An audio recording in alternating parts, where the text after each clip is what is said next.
हामीले दिने राहत सामग्री, हामीले गर्न खोजेको काम, हामीले गर्न खोजेको मानवीय सेवा, त्यसलाई अझ चुस्त र प्रभावकारी बनाउन स्थानीय प्रशासनको संयन्त्रमा गर्न सकियो भने त्यो प्रभावकारी पनि हुने रहेछ। कहिलेकाहीँ अवस्था यस्तो पनि आउँछ कि राहत प्राप्त गर्नेले राहतमाथि राहत प्राप्त गर्दछ, थोरै पर, थोरै लुकेको, थोरै दुर्गम, अलिकति दुःख गरेर पुग्नुपर्ने ठाउँका मानिसहरू भोकै रहने पर्ने अवस्था पनि रहन्छ। यसका लागि सबैभन्दा राम्रो उपाय भनेको प्रशासनसँग समन्वय गर्ने नै हो।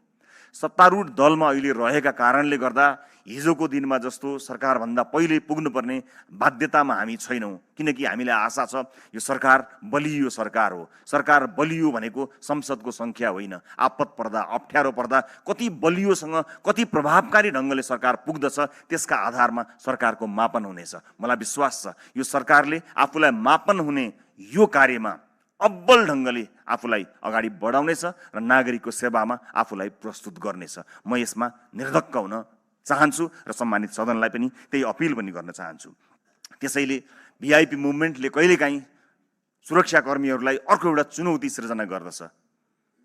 मेरो कोसिस रहनेछ कुनै अत्यावश्यक हुँदाभन्दा बाहेक म फिल्डमा आफू जाने छैन, बरु आफ्नो सरकारलाई प्रभावकारी रूपमा काम गराउनमा मेरो भूमिका रहनेछ।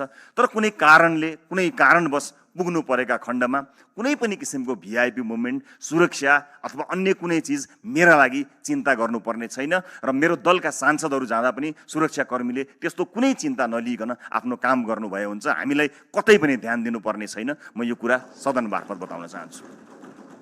सकभर सरकार पुगोस्, हामी मध्ये कोही पुगेछौँ भने पनि सरकारले हाम्रा लागि अतिरिक्त सुरक्षा, अतिरिक्त सेवा केही पनि दिनु पर्ने छैन।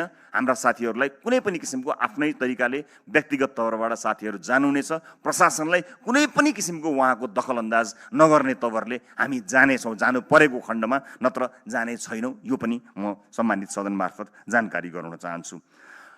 र ती प्रभावित क्षेत्रहरूमा टेलिफोनको डाटा उपलब्ध गराएको कुरा मैले जानकारी पाएको छु। त्यहाँ टेलिफोन गर्दा ब्यालेन्स नहुँदा पनि समस्या नपरोस् भन्ने कुरामा सरकार सचेत भइसकेको छ। डाटा छैन भन्ने कुराको पनि चिन्ता नहोस् भन्ने कुरामा पनि सरकार सचेत भइसकेको पनि जानकारी मैले प्राप्त गरिरहेको छु।